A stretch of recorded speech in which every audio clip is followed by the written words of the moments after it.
భక్తులకందరికి కూడా మరి ఈ వారములో 24, 25వ తేదీలలో ఏ గ్రహము ఏ రాశిలో సంచరిస్తూ ఉంది, ఏ రాశి వారికి ఎలాంటి ఫలితాలు ఇస్తూ ఉందో అనేది తెలుసుకుందాం. మరి మొట్టమొదటిగా చూసుకున్నట్టయితే మేషరాశిలో చంద్రుడు, వృషభ రాశిలో కుజుడు గురువు, కర్కాటక రాశిలో బుధుడు, సింహరాశిలో రవి శుక్రుడు, కన్యా రాశిలో కేతువు, కుంభరాశిలో శని, మీనరాశిలో రాహు యొక్క సంచారం నడుస్తూ ఉంది.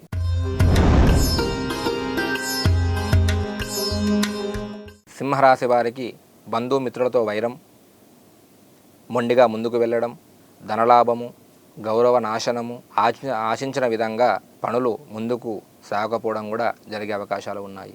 తదుపరి కన్యా రాశి.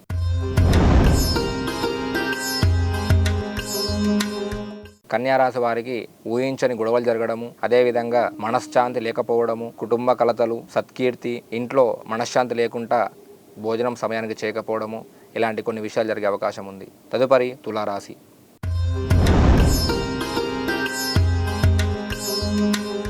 తులారాశి వారికి సకల కార్యసిద్ధి, అదేవిధంగా మనోల్లాసము, శారీరక సౌఖ్యము, తగాదాలు, అనుకోని గౌరవము, అదేవిధంగా కొద్దిపాటి విచారంతో ఉండే అవకాశం ఉంది. తదుపరి వృశ్చిక రాశి.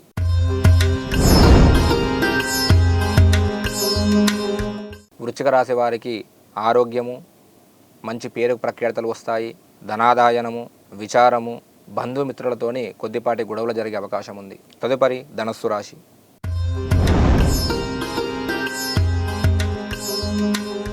మరి ధనుస్సు రాశి వారికి ధన నష్టము, మానసిక ఆందోళన, అకార వైరము, సభా గౌరవము పొందే అవకాశం ఉంది.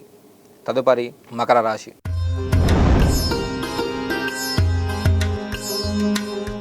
మకర రాశి వారికి ప్రతి పనిలో కూడా ప్రతికూలత ఉంటుంది. అలసత్వం, సమస్యలు, సంజన సాంగత్యము, పాపకార్యాలు చేయబోతారు.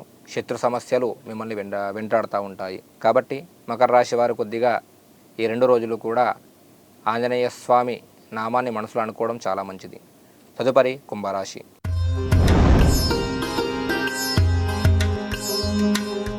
కుంభరాశి వారికి కార్యముల యందు జయము కలుగుతుంది, ధనవస్తు ప్రాప్తి కలుగుతుంది, ఆభరణ లాభము, దుష్టులతో కలహము, కొద్దిపాటి గాయాలు, శారీరక శ్రమకు తగినట్టుగా గుర్తింపు అనేది ఉండకపోవడం జరుగుతుంది. కాబట్టి కుంభరాశి వారు కూడా కొద్దిగా ఈ 2 రోజులు ఆంజనేయ స్వామి ఆలయానికి వెళ్ళి దర్శనం చేసుకొని ఆంజనేయ స్వామి యొక్క సింధూరాన్ని తిలకముగా పెట్టుకుంటే మంచి జరిగే అవకాశం ఉంది.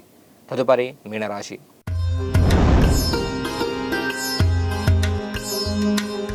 మీనరాశి వారికి మానసిక బాధ, ఆహార సంబంధ సమస్యలు, ధనవస్తు నష్టము, భార్యతో కలహము, ఇంట్లో మనశ్శాంతి లేకపోవడము, ఏవో ఆలోచనలు మనసులోకి రావడం జరుగుతూ ఉంది.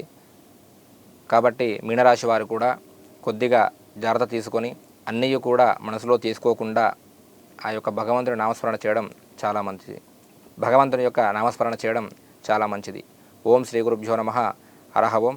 లోకా సమస్త సుఖినో భవంతు.